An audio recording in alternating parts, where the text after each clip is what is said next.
तो स्टूडेंट इस वीडियो में हम क्लास 12 ऑर्गेनिक केमिस्ट्री या आप लोग कह सकते हैं सेकंड केमिस्ट्री के चैप्टर 1 जिसका नाम है हाइलो एल्केन तथा हाइलो एरीन, इस चैप्टर के हम 4 इंपॉर्टेंट क्वेश्चन आंसर को पढ़ेंगे।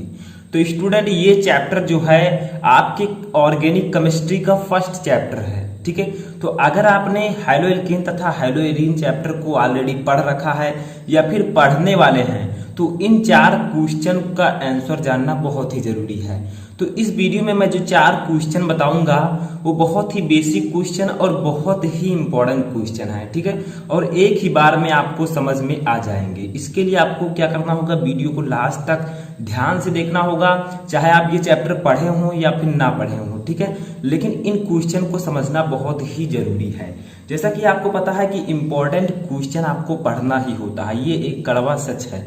आज नहीं तो कुछ दिन बाद तो आपको पढ़ना होगा। तो चलिए क्यों ना आज ही हम इस चैप्टर के 4 महत्वपूर्ण प्रश्नों को स्टेप बाय स्टेप तैयार कर लेते हैं। तो देखिए सबसे पहला क्वेश्चन हमारा, इसका पीडीएफ भी मैं आंसर के साथ डिस्क्रिप्शन में दे दूंगा तो आप डाउनलोड कर लीजिएगा, लेकिन पहले क्वेश्चन आंसर को समझते हैं। तो देखिए क्या है फर्स्ट क्वेश्चन, ल्यूकास अभिकर्मक किसे कहते हैं, ठीक है। ल्यूकास अभिकर्मक जो होता है ये आपको अल्कोहल, फिनॉल और ईथर चैप्टर में भी देखने को मिलेगा जो कि सेकंड चैप्टर होगा। तो देखिए ल्यूकास अभिकर्मक हम फिर इन भाई साहब को कहते हैं जो कि बहुत ही छोटा सा आंसर है, ठीक है। सांद्र HCl और प्लस निर्जल, ठीक है, ZnCl2 का मिश्रण जो होता है इसी को हम लोग ल्यूकास अभिकर्मक कहते हैं, और इसी की सहायता से ल्यूकास परीक्षण को किया जाता है। ल्यूकास टेस्ट या ल्यूकास परीक्षण क्या होता है मैं ऑलरेडी आपको बता चुका हूं, पूरे प्लेलिस्ट का लिंक मैं डिस्क्रिप्शन में दे दूंगा, आप ऑर्गेनिक केमिस्ट्री के सभी वीडियो वहां से देख सकते हैं, ठीक है। तो सांद्र HCl यानी कि सांद्र हाइड्रोक्लोरिक अम्ल और निर्जल ZnCl2 यानी कि जिंक क्लोराइड का मिश्रण जो होता है वो ल्यूकास अभिकर्मक कहलाता है, ठीक है। देखिए कितना इजी है, एक बार में आपको अच्छे से समझ में आ जाएगा, ठीक है। सिर्फ 2 चीजें आपको यहाँ पर याद करनी है, एक तो ये कि सांद्र HCl और निर्जल ZnCl2 का मिश्रण, बस यही है ल्यूकास अभिकर्मक, ठीक है। समझ में आ गया। वीडियो को देखने के बाद आप ये जरूर बताइएगा कि कितने क्वेश्चन आपको समझ में आ चुके हैं। इसके बाद में हमारा सेकेंड क्वेश्चन आता है कि ट्राइक्लोरोमेथेन को गहरी रंगीन बोतलों में संग्रहित करते हैं क्यों, यानी कि जो ट्राइक्लोरोमेथेन होता है जिसका फार्मूला होता है CHCl3 और इसी को हम प्यार से कहते हैं क्लोरोफॉर्म, ठीक है, क्लोरोफॉर्म।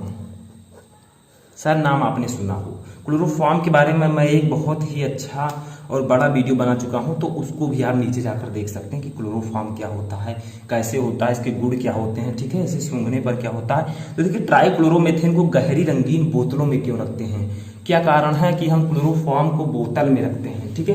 तो ये बहुत ही इजी कारण है, क्योंकि जो ट्राइक्लोरोमेथेन है, ट्राइक्लोरोमेथेन, ठीक है, साथ में आप लिखिएगा या फिर पीडीएफ से भी आप तैयार कर सकते हैं, या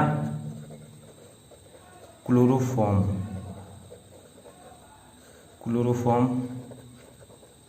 प्रकाश की उपस्थिति, ठीक है, इसीलिए हम लोग अभी बताएंगे उपस्थिति में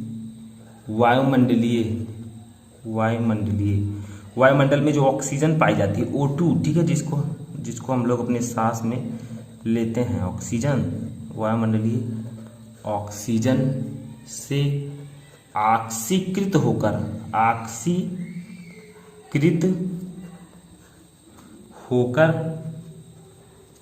एक अत्यधिक विषैली गैस, ठीक है, बहुत ही ज्यादा विषैली जो होती है एक गैस, विषैली गैस, ठीक है, क्या है, फास्फीन और फास्जीन में अंतर है, ठीक है। फास्फीन का फार्मूला होता है COCl2 और जो फास्फीन होता है उसका फार्मूला होता है PH3, ठीक है। बनाती है, क्यों रखते हैं, क्योंकि अगर हम ट्राइक्लोरोमेथेन या क्लोरोफॉर्म को रंगीन बोतलों में इसलिए रखते हैं क्योंकि ये प्रकाश की उपस्थिति में वायुमंडलीय जो ऑक्सीजन होती है उससे क्रिया करती है और ऑक्सीकृत होकर एक विषैली गैस फास्जीन बनाती है, ठीक है, जो कि हम लोगों के लिए बहुत ही ज़्यादा विषैली है मानव जीव के लिए, जीव जंतु के लिए।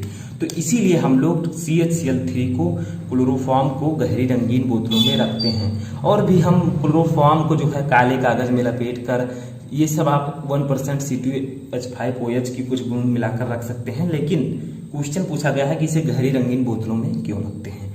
तो यही कारण है, क्योंकि ये ऑक्सीजन आप बाहर रख देंगे, ऑक्सीजन से क्रिया करेगी, ऑक्सीजन से क्रिया करने के बाद वो ऑक्सीकृत होकर फास्जीन बना देगी, जो कि बहुत ही विषैली गैस है। ठीक है, इसका रिएक्शन भी हम देख लेते हैं। इसका रिएक्शन होगा CHCl3 यानी कि क्लोरोफॉर्म, इसकी अभिक्रिया हो जाएगी हाफ O2 से, ठीक है, यानी कि ऑक्सीजन से, किसकी उपस्थिति में, प्रकाश की। ठीक है, तो ये आपका क्या बनाएगा, COCl2 और प्लस HCl, यानी कि ये है आपका क्लोरोफॉर्म।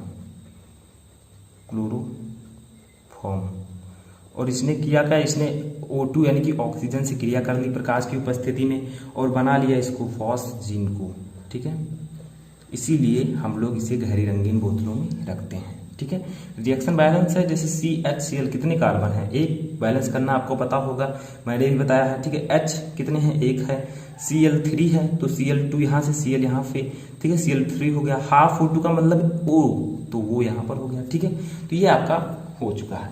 इसके बाद में हमारा थर्ड क्वेश्चन है, बहुत ही सिंपल क्वेश्चन है और इम्पॉर्टेंट भी है। ठीक है, देखिए क्वेश्चन क्या है कि फ्रैंकलैंड अभिक्रिया का रासायनिक समीकरण दीजिए। एक अभिक्रिया होता है फ्रैंकलैंड अभिक्रिया, जिसका रासायनिक समीकरण आपको देना है। तो CH3CH2I, ठीक है, इसे हम कहते हैं एथिल आयोडाइड। देखिए एक कार्बन है मेथिल, दो कार्बन है एथिल, तो एथिल आयोडाइड की जब हम जिंक से अभिक्रिया कराते हैं, ठीक है, तो आपका ये बनता है, क्या बनता है, CH3CH2CH2CH3, ठीक है, और प्लस ये 3 है, ठीक है, ZnI2।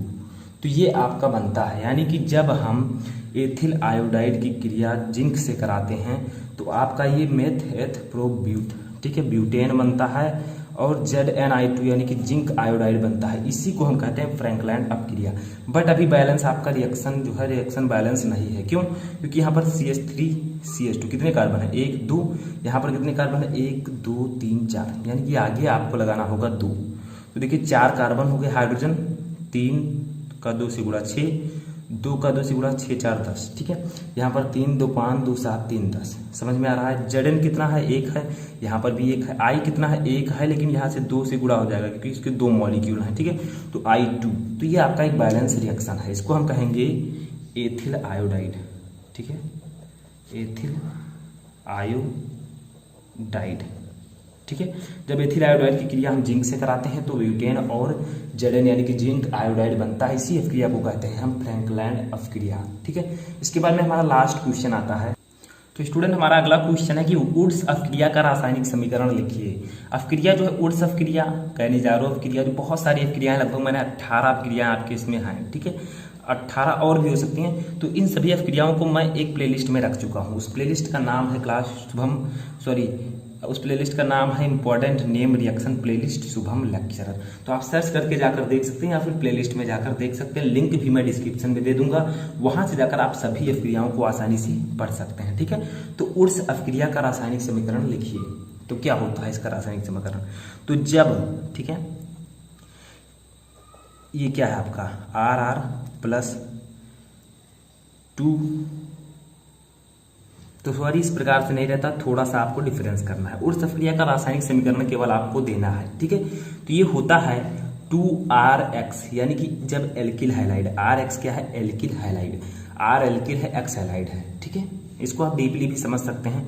2RX plus 2Na that's gives out, किसकी उपस्थिति में, शुष्क ईथर की उपस्थिति में, ठीक है, शुष्क ईथर की उपस्थिति में जब हम कराते हैं तो आपका बनता है RR प्लस 2NaX, यानी कि जब हम एल्किल हैलाइड, R क्या है, एल्किल है, X क्या है, हैलाइड है, ठीक है। हैलाइड के अंदर क्या क्या आते हैं, हाइड्रोजन तत्व, जैसे क्लोरीन, ब्रोमीन, आयोडीन, ठीक है, ऐसे शब्द जो एक हाइड्रोजन ग्रुप के होते हैं। देखिए जब एल्किल हैलाइड की क्रिया हम सोडियम से कराते हैं शुष्क ईथर की उपस्थिति में तो एल्केन बनता है। इसी को हम कहते हैं क्या, वुड्स अभिक्रिया। ठीक है, आप इस प्रकार से भी इसे लिख सकते हैं।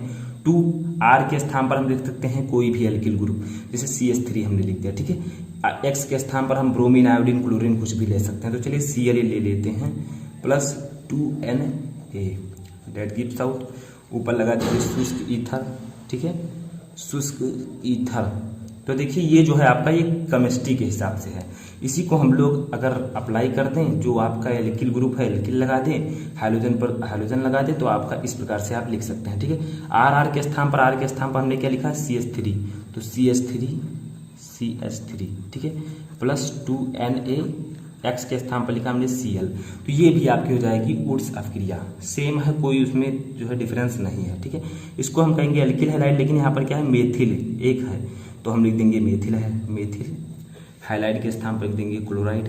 ठीक है, और अच्छे से अगर आप इसे समझना चाहते हैं तो आप लोग जाकर जो है प्लेलिस्ट में देख सकते हैं, मेथिल क्लोराइड। ठीक है, इसे हम कहेंगे मेथ एथ, यानी कि एथेन। ठीक है, जो कि एक एल्केन है। इसे हम कहेंगे सोडियम क्लोराइड NaCl को।